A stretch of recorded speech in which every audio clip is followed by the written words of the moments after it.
Jamen, velkommen til en beskrivelse af MB Hills version 2. Vi har i MB-teamet, eller Michael og jeg, har snakket en del om, hvordan pokker vi skulle lave en beskrivelse, da der er en del, eller rettere sagt mange funktioner af mappet, så vil det blive en forfærdelig lang stil. Og da det i forvejen kniver med, at folk de gider at læse de beskrivelser, man laver, og hellere vil spørge, så har vi tænkt, det er nok nemmere for folk til at kigge en video, så det prøver vi. Jeg har her loadet gamet, og der står herinde på forsiden en del med åbningstider de forskellige steder. Det er sådan, så når der er lukket, så er loven for, og der kan man ikke komme ind til forhandler eller nogen som helst steder. Og når der er lukket, så hænger der et skilt på lågen med åbningstiderne. Dette skilt det forsvinder, når der er åbent igen.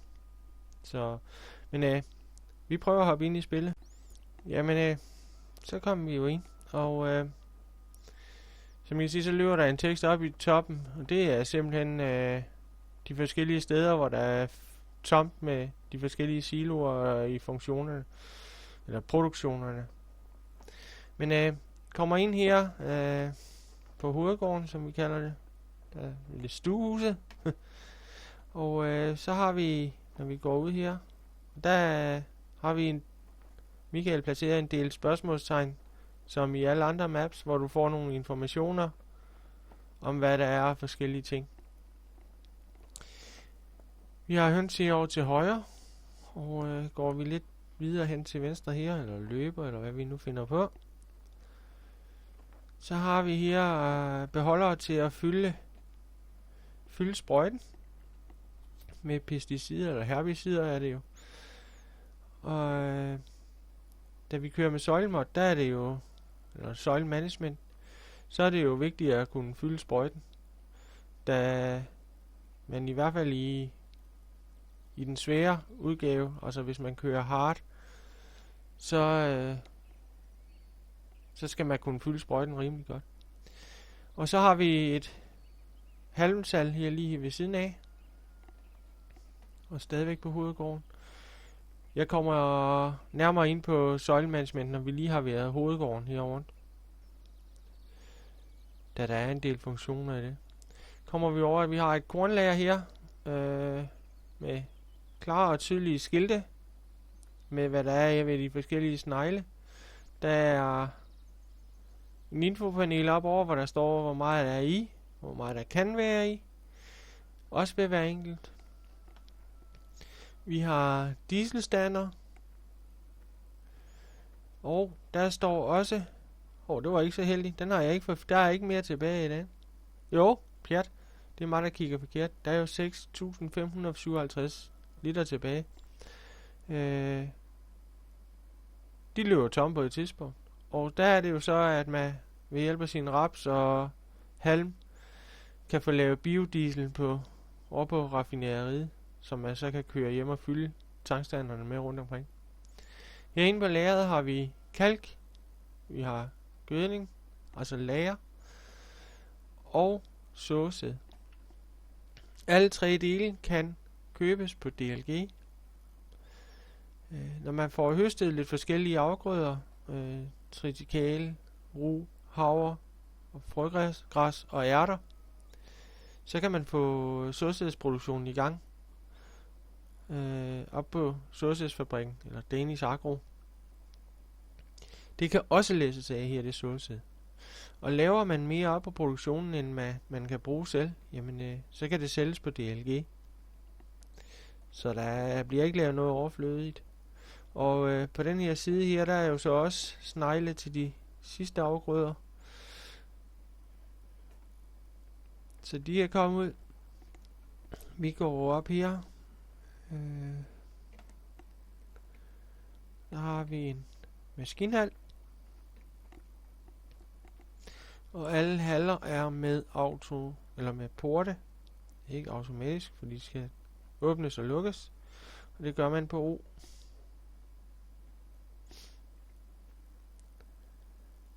hvis nu jeg kommer med et lille køretøj,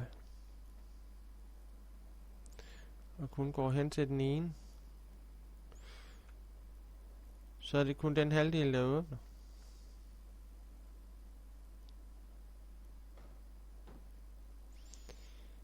Og igen, lukker.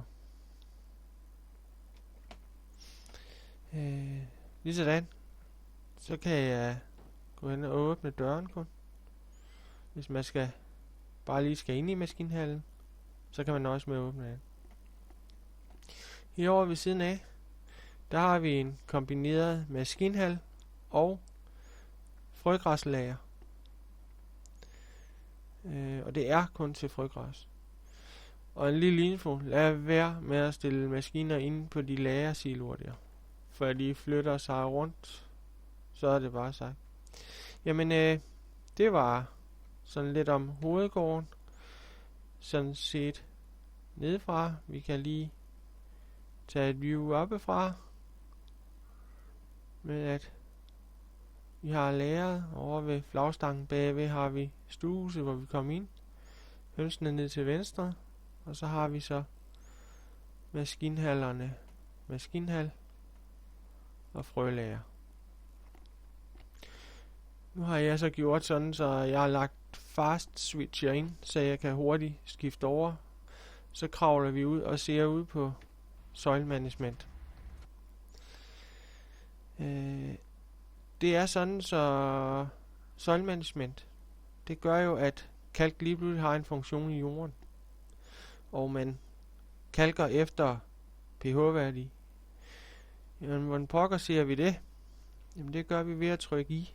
I singleplayer trykker du 2 gange. Så kommer det op ned i PDA'en. Og her der kan vi se, at jorden den har en pH på 8,2. Det er moderat basis, det vil sige, at den har fået lige i overkanten af kalk. Hvis man giver det kalk, hvis den kommer ned under 6,5, så når man haver det ned, altså spreder kalken ud og haver det ned, så giver det cirka 2. Og hvis man spreder det ud og bare lader det ligge, så giver det cirka 1. Så har man det at regne med. Så har vi noget, der hedder organisk gødning. Det er jo gylde eller møg. Der har vi her en levels på 3. Det vil sige, at vi har gjort det rigtig godt. Vi har fået kørt det ud enten med nedfælder, eller vi har kørt det ud og havet det ned. Hvis man kører det ud på afgrøderne med slangebom og lader det ligge, så giver det 1 level. Og 1 level, det svarer til 1 vækstsæson. Det vil sige, her har vi faktisk gødet til 3 vækstsæsoner med organisk gødning. Og det samme gælder med fast dalmøg. Det skal spredes ud, og det skal pløjes ned. Og hvis ikke man får pløjet det ned inden 3 vækstdøgn, jamen så forsvinder det. Stille og roligt bare. Så har vi gødning, den syntetiske, altså kunstgødning. Der har man 3 gødningstyper, hvis man igen kører i den svære udgave, altså i hard. Og der hver afgrøde har sin egen gødningstype, og den skal have den rigtige gødningstype. Hvis man får givet den forkerte gødningstype, jamen, så sker der ikke så meget ved det. Altså, det virker bare ikke.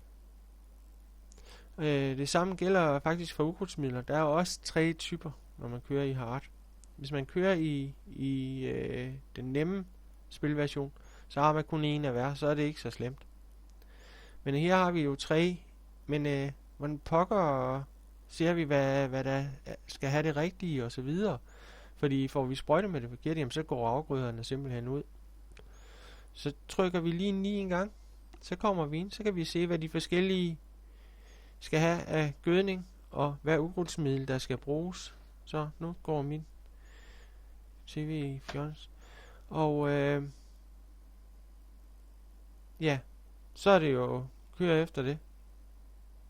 Så nemt er det sådan set, og jeg tror faktisk, jeg har været det meste af. Ja, så kan I se, der står ukrudtsmængde, den er 14%. Ja, det kan jeg så godt forstå. Jeg står lige midt i en plet. Det er sådan, så det her søjlemanagement, det måler 10 gange 10 meter omkring, hvor du står. Så nu kommer jeg ud, hvor der så står ned på 0. Der er ikke noget ukrudt her. Så skal man sådan lige finde ud af, hvad man skal i marken. Så skal man sådan lige finde de slemme pilletter, og så sige, jamen her der skal i hvert fald sprøjtes for ukrudt. Trykker vi escape en gang, jamen så kommer vi jo ind lige som da vi logger ind, hvor vi kan se åbningstiderne under briefing. Trykker en gang. Så har Michael lavet det sådan, så grow stepsene de er delt op i forskellige farver nu, så det er ikke bare blåtoner alle sammen. Vi har den lyseblå, det er det, eller den helt lyse, det er første grodag. En grodøgn, det går fra 6 morgen til 6 morgen, og det vil sige, at man har et grow step der klokken 6 om morgenen, i spilletid. En god idé det er, at når man har sået en mark, så lige så snart det er kommet op, altså i den lyseblå, så ud med noget kunstgødning. Jo bedre virkning får man ud af det. Derimod, vent med sprøjtningen til den er helt lysegul, altså lige før den er moden. Ellers kommer I til at køre mere end en gang med sprøjten i hvert fald, fordi ukrudtet det kommer bare igen.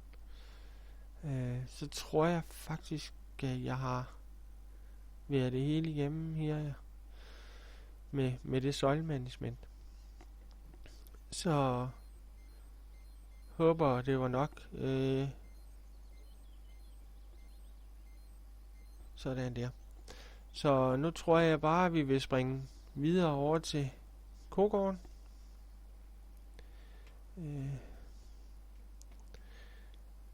Der lige hvor vi kommer ind, faktisk kommer ind ad vejen lige herovre foran, hvor vi går nu. Kommer vejen ind til kogården. Kommer vi ind på den plads her. Der har vi 2 plantsiloer til silage, snitmajs, kald det hvad I vil. Går vi ned til højre her,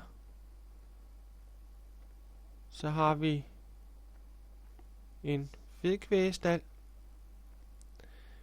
hvor man ved at køre ind igennem portene kan fodre med silage, græs og blandet foder.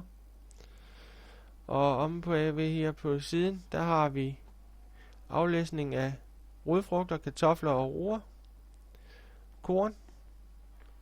Og længere hen her vand og gylde ud. Og jamen har man fedkvæg, jamen så kan de jo læsses på en vogn og køres til slagteriet og sælges. Møg, det tager man ud, simpelthen ud ved at køre ind i gangene og tage det ud med en frontlæsser, der kan tage møg. Går vi så hen her, kommer vi ud på pladsen igen.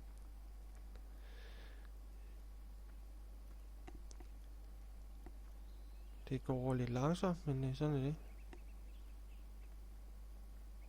Kunne også bare have taget et køretøj, men det gjorde vi ikke den omgang. Så kommer vi ned ad bakken her. Der er jo ikke noget videre, der er fladt i hils kortet. Går ned til højre. Så kommer vi ned til nogle foderlager. Her til højre, der har vi til halm og græs hø. Og lige herover har vi til snittet og silage. Og så er der lavet et lager til at lægge møg ind på, når der er fyldt op i stallene. Her til venstre har vi en foderblander, hvor i der skal halm, græs hø eller silage. Og silage selvfølgelig. Og så kan man under sneglen der hive færdigblandet foder ud. Går vi hen under den, så kan vi op i infoen med panelet se, at den mangler silage og hø eller græs. Fylder vi det i, jamen så vil den producere igen, og så vil lampen op ovenpå begynde at lyse grønt. Går vi så herover der har vi et gårdens halmfyr. der kan man aflæse halm og sælge halm. Kommer vi lige til kofolden. Der er et udendørstrug til foder, og det tager alle slags foder, græs, silage, hø og blandet foder, mælkrobot og til at læse mælk her kan vi og køre til Arla og sælge det. Inde i stallen kan der fodres med alle slags foder, og der kan strøs med halm. Vi har vandtro, og udenfor her har vi gylde og møg ud. Og så er det sådan, så vi kan fylde vand 2 steder. Det ene sted, det er her bag ved kogården. Så der tager vi lige og hopper ned en gang. Kører vi lige ned til og henter et læs vand.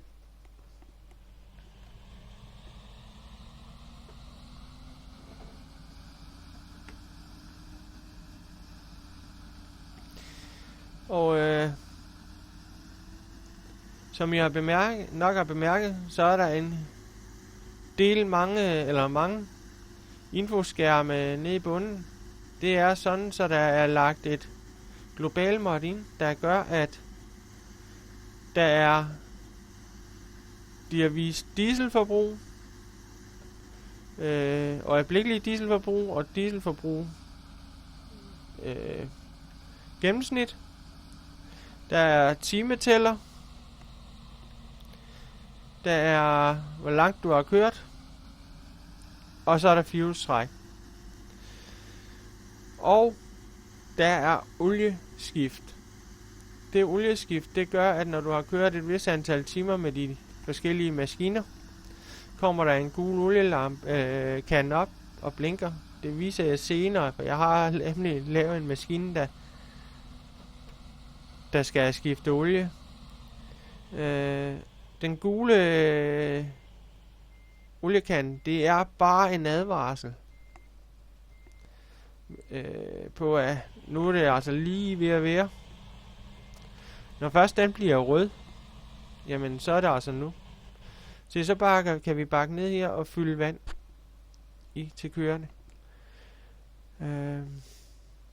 Senere viser jeg, at der er en vandmølle, hvor vi kan købe vand også til de forskellige ting. Og der skal bruges vand ved samtlige dyr, der er i kortet. Og det er både køer, og det er fedekvæg, det er grise, det er høns, det er får. Alt skal have vand. Det var lidt om kvægården, var jeg ved at sige. Vi hopper lige tilbage til Volvoen, fordi jeg glemte næsten noget.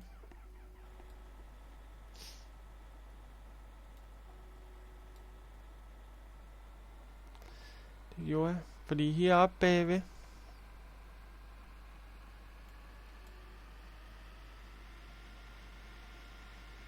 der har vi kvægårdens maskinhal med brændstoftanke og lagersiloer. Også med display nede under, så vi kan se, hvad der er i de forskellige siloer, og hvor meget der er i. Når det bliver mørkt, så lyser skiltene op, så vi stadigvæk kan se, om det er majs, raps eller hvad det er, der er i siloerne. Hvis man nu skal have noget i mørke. Så ja, men det var så lidt om det. Så tror jeg simpelthen bare, at vi hopper videre til forhandleren. Ser, hvordan der ser ud hernede. Så de olietønder, der står her, det er dem, der skal bruges til olieskift. Der er 200 liter i. Når de er brugt, så kan man fylde dem op hernede bag ved forhandleren. Der er lavet en trigger til det samme. Så man kan køre ned med pallen på frontlæsser, og så køre hen i triggerfeltet her, og så få fyldt olie i sine tønder. Herinde, for at komme ind hos forhandleren, jamen, kan jeg ikke trykke P? Det kan du godt, men den forsvinder igen. Det er lavet sådan, så man skal gå ind hos forhandleren, og hen til cirklen og trykke R, for at komme ind. Og så kan man så ellers købe det, man nu har behov for at købe. Og sådan er det altså lavet. Jeg synes, det er en fed ting, at man ikke bare kan hoppe ud til forhandleren. Og så lige for at vise, at ES-limiter og det der, det virker i den standardtraktor her, jamen så er der bare den gamle slave her, hvor det også er i. Jamen for at vise olieskiftet, jamen så kan vi det kan vi tage i sammen, inden vi kommer for langt væk fra. Så skal vi lige have startet maskineriet. Og lige så snart jeg begynder at starte, så begynder den at blinke med den gule oliekanden over i højre hjørne. Og det vil sige, jamen nu gælder det snart om at finde en olietønde og få skiftet det. Det var lidt om forhandleren og olieskift og alt det der. Hvis jeg kan løbe op over bakken her, så har vi nemlig inde ved siden af, der ligger Arla, hvor vi kan sælge mælk. Og når vi lige igennem træerne her, sådan der. Og igen, der er port alle steder. Åbnes med O.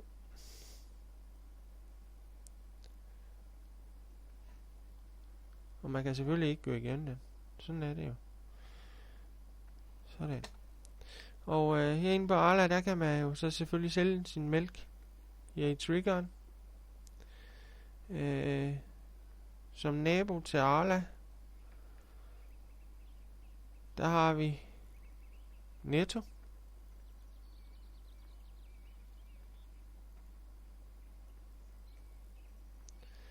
Og her hos Netto, der kan vi jo sælge øl, som er produceret over på bryggeriet af byg, hvede og vand. Og inden ved siden af Netto, der har vi slagteriet. Der gik jeg lidt forkert. Nå, jamen det er da lige meget. Vi har OK, fordi det kommer man til, når man skal dreje ned til slagteriet. OK Plus. Der kan man, hvis ikke man har fået produceret brændstof, køre op og tanke ved tankstanderne. Når man får lavet diesel, hvis man laver mere end man kan bruge, så kan det sælges i triggerne her. Er ens maskiner blevet meget beskidte, jamen så er man skam velkommen til at køre en tur igennem vaskehallen her. Den virker simpelthen ved, at man bare kører ind og stopper herinde, og så kommer børsterne automatisk og vasker, når man holder her med en maskine. Ja. Og så som sagt, når man kører ned her af vejen, så kommer man ned til slagteriet, hvor vi kan sælge grise og fedekvæg.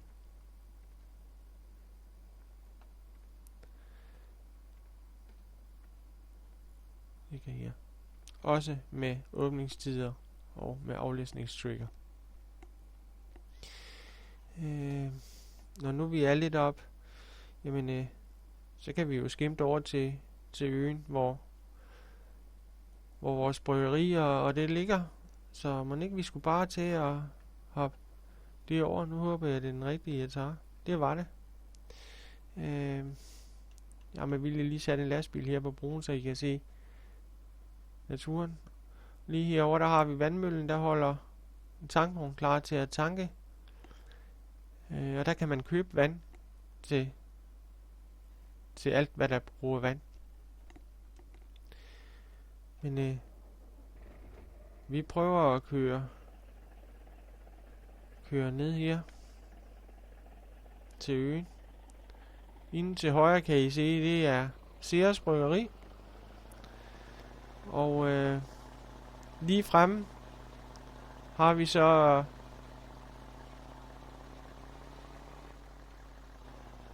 raffineriet, der laver biodiesel af raps og halm. Og der skal leveres både raps og halm, for at der bliver produceret noget diesel. Kører ind her. Når vi kommer ind her, der har vi en del infoskilte med at vi kan læse. Det var ikke dumt. Det var dumt. Læse biodiesel. Køb af blandet foder. Og aflæse afgrøder. Aflæse halm og udkørsel. Det er sådan, så de rapskager og det rest, der bliver ud fra af halmen fra biodiesel og etanolproduktionen, det bliver lavet til blandet foder, som kan bruges til alle dyrene, eller til de dyr, der skal have blandet foder.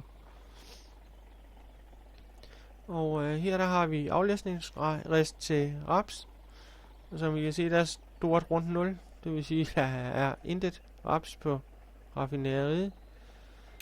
Og nu er det sådan, så jeg har en lille smule med, så det læser vi af.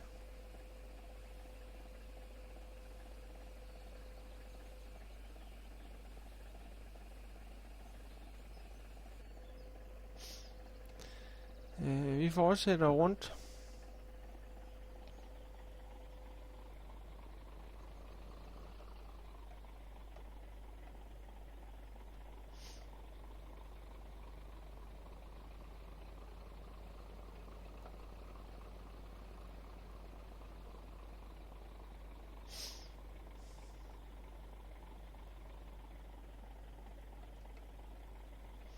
Første udkørsel. Der er tankstandere til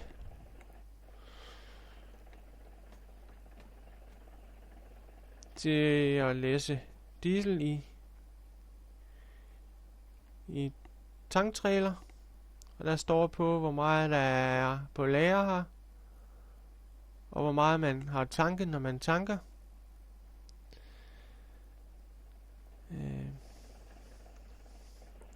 Næste i udkørsel, det er bare ren og skær udkørsel.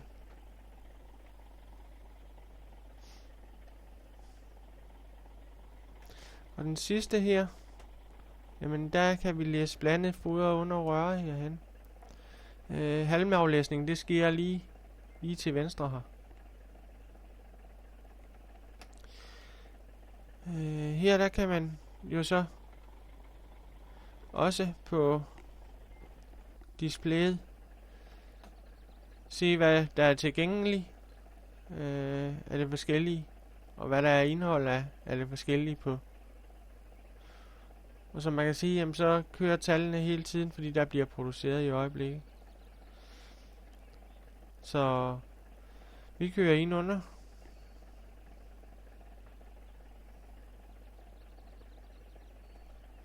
Hvis jeg slår hot til, så kan jeg sige, at jeg skal starte påfyldningen ved at trykke R. Jamen, så får jeg så et læs blandet foder, der kan bruges til køer og så videre. Det var raffineriet. Vi stopper med det, tror jeg, fordi jeg har foder på kogården. Så kører vi en tur smut hen på bryggeriet. Og nu vi er her over.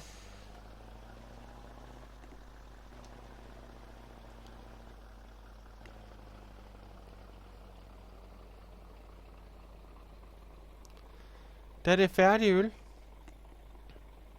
kommer ud på paller her til højre på de 2 platforme. Når man skal læse det, jamen så bakker man ned i hakket her, og så læser øllet automatisk på øltræneren. Og jeg kan se, at det lyser gult, det vil sige, at det er sådan lige før der ikke bliver produceret mere. Så der er et eller andet, der er ved at løbe tom herinde. Og som sagt, der skal jo leveres byg, ved og vand. Og kører man ind her, jamen så kan I se, der hænger nogle rør på væggene, der er røde. Og alt efter det røde, det viser bare, hvor meget der er det forskellige her. Når det er helt rødt, jamen så er det jo fyldt op. Og det kan jeg godt se, der er ved at mangle lidt vand. Nej, det vil den ikke acceptere mixet her, men det var raffineriet og bryggeriet her på øen. Så vil jeg tage og efterlade lastvognen her og hoppe videre til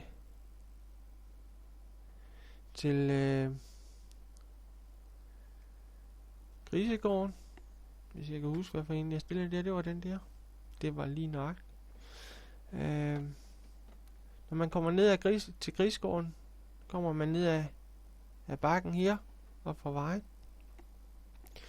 Og her har vi en svinestald. Den fungerer nogenlunde ligesom som kalvestallen.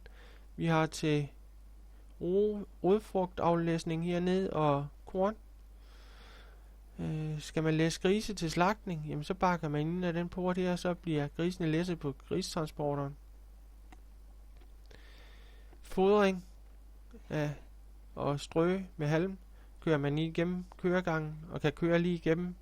Der er port i den anden ende af stallen også. Herom har vi gyldeudtag og vandlevering. Man kan ikke fodre og fylde vand på, hvis ikke man ejer nogen gris. Så det skal man have på først. Der er en tankstander her på Grisegården.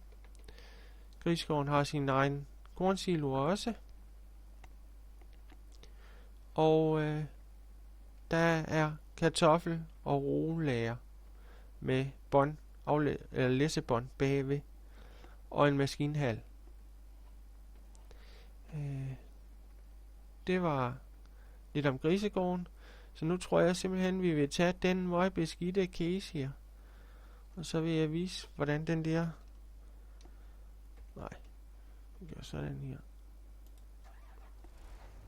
Hvordan den der møgbeskidte traktor, den kan blive ren op i vaskehallen. Ved at vi lige kører det her. Og ja, jeg kører med firehjulstrækket til på vejen. For det giver altså lige et par kilometer ekstra. Jeg ved godt, det slider lidt fordæk, men det må mester skulle betale, når det er. Nå, spøj til side. Vi skal lige en tur ned i vaskehallen. Se om vi kan få lavet en ren jubilæumstraktor.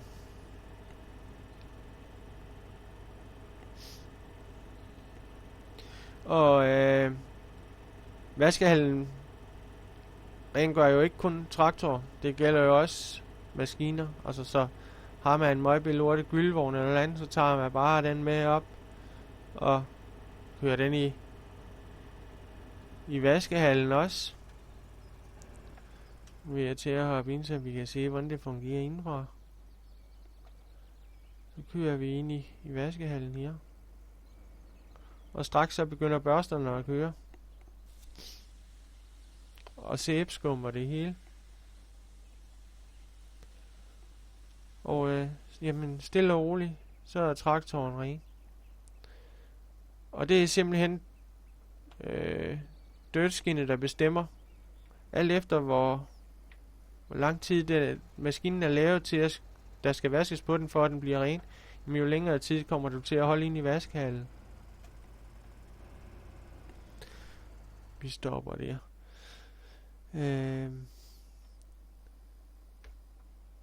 Her er vi så ved vandmøllen, hvor vi kan købe vand.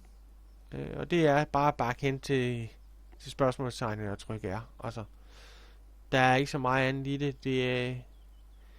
Og man kører ned lige før nedkørslen her til, den ligger lige før man kører ned til af vejen over til bryggeriet.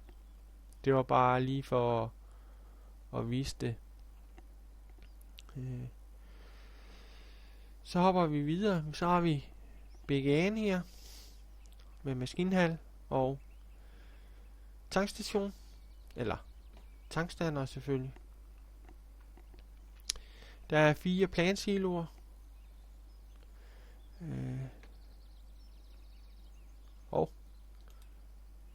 Nu er jeg for klunstig, når jeg skal trykke på mange ting en gang.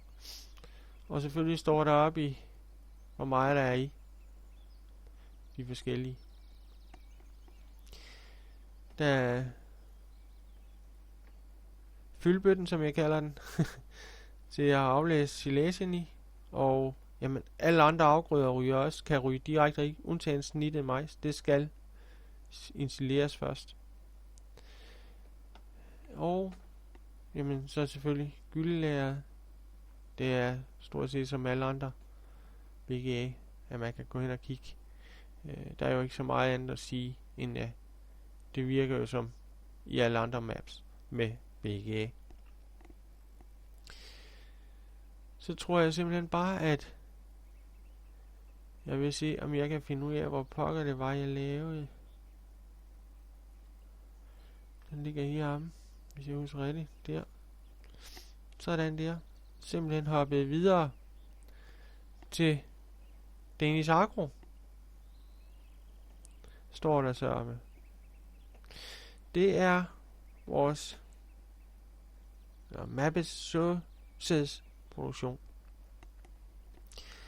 Og som sagt, jamen, så skal der leveres havre, ro, tritikale, ærter og frøgræs.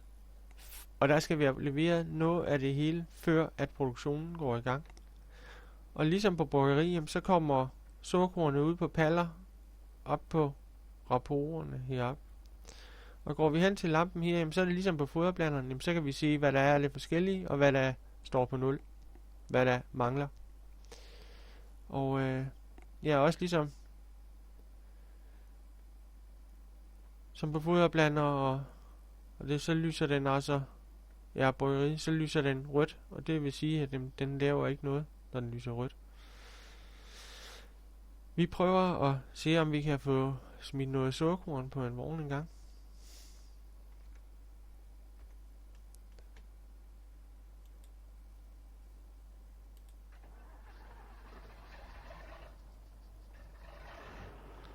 Der er lidt træ af den gamle, så en gammel case her. Men sådan er det jo. Sådan er det jo.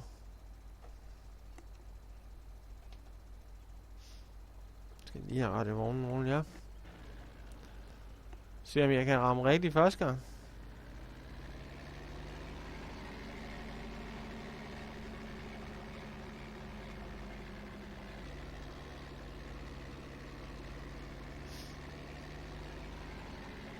Sådan.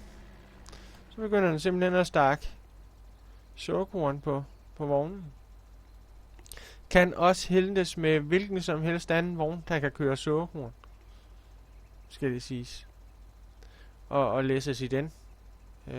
Så får man det jo så bare læse i vognen. Hvis man kommer med en vogn, der er til løst vækstkorn, jamen her kommer med lastvognstraileren, jamen så var det bare fyldt i løst jo selvfølgelig. Og så kunne man have kørt hjem og læse det af hjemme på lageret derhjemme.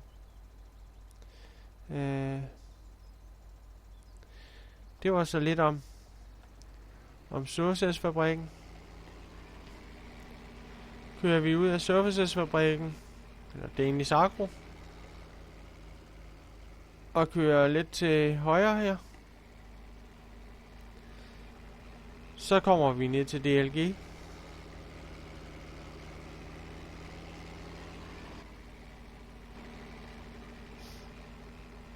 Og hernede der har vi jo salg af sukkerkorn, og der er en trigger til at sælge olie. Og Nu ved jeg så ikke lige, om jeg kan det med den vogn her, men havde jeg hentet såsæden løs, så havde jeg kunne læse det af og sælge det her på DLG. Ej, det kan den ikke. Det registrerer den ikke, fordi der ikke er tip point i traileren. Men noget helt andet er, indtil man får lavet noget såsæd selv på produktionen, jamen så har man jo brug for noget såsæd. Det kan så købes herinde. Vi har med bakke over under røret over i hjørnet. Og lige sådan med kalk. Det købes også herinde under røret. Der er jo ikke så meget at sige til det. Og kører vi ud og går ned om hjørnet her, jamen så er der gødningshentning her nede under røret på DLG. Det var de 2 foderstoffer, eller hvad man vil kalde dem. Så vil jeg skynde mig at springe videre til vores fjernvarmeværk. Mappes fjernvarmeværk. Der er egen maskinhal til fjernvarmeværket her. Der er, så du kan aflæse halmballer. Og bakker du til her, kan du aflæse løs halm, der samler op med opsamlervogn. Alt efter hvor meget der er i. Hvis man lige fylder bare et lille læs i, jamen så kommer der røg op af en skorsten. Fylder man 2-3 læs i, jamen så kommer der røg ud af 2 skorsten. Og fylder man sådan rigtig meget i, jamen så begynder det at ryge op af alle 3 skorsten. Så kan man altid se, om der er flow på heroppe. Ja. Det var vel sådan set det. Om fjernvarmeværket. Det eneste jeg sådan set mangler nu, det er vores Mappes for. Der kan vi hurtigere tage den her, for der er jeg nemlig lige nøjagtigt brugt en masse tid på at få stillet køretøjer rundt, som I nok kan regne ud, så de står rundt omkring her, de forskellige steder. Men lige nøjagtigt har jeg glemt at stille køretøj på forfarmen, så jeg kan springe ned til den. Grunden til, at jeg har gjort det sådan, og ikke køre rundt i mappet, det er, at skulle jeg køre rundt i mappet, jamen, så ville der filmen blive alt for lang. Så derfor har jeg valgt at lave den på den her måde.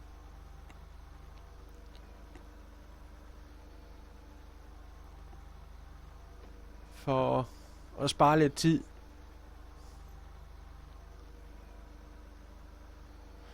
Så er det så lige ikke den hurtigste traktor, jeg lige fik fat i her desværre, men det går jo nok. Vi skal ikke så langt. Vi skal bare lige ned ad bakken her.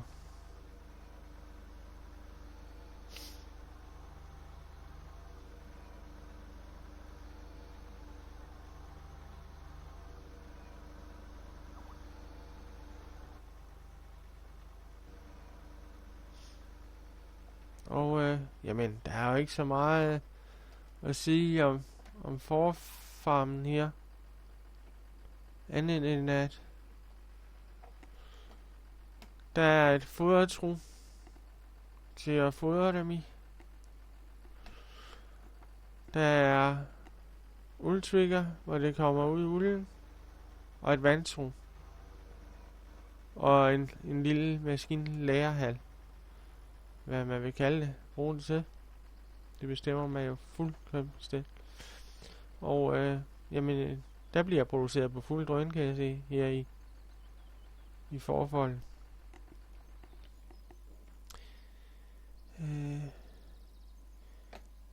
Jamen, jeg tror, jeg vil sige, det var godt med det. Jeg håber, det kunne bruges. Og at I vil få mange fornøjelige timer i MB Hills version 2. Det har vi i testteamet i hvert fald haft nogle rigtig, rigtig gode og dejlige, hyggelige timer. Og det håber jeg så også, I andre I vil få. Og håber, I vil nyde det store arbejde, der er lagt i mappet her. Både med at lave det fra Michaels side, og alle de mange testtimer, der er lagt i at få det til at glide så smertefrit som overhovedet muligt. Så jeg vil bare takke af og sige rigtig, rigtig god fornøjelse.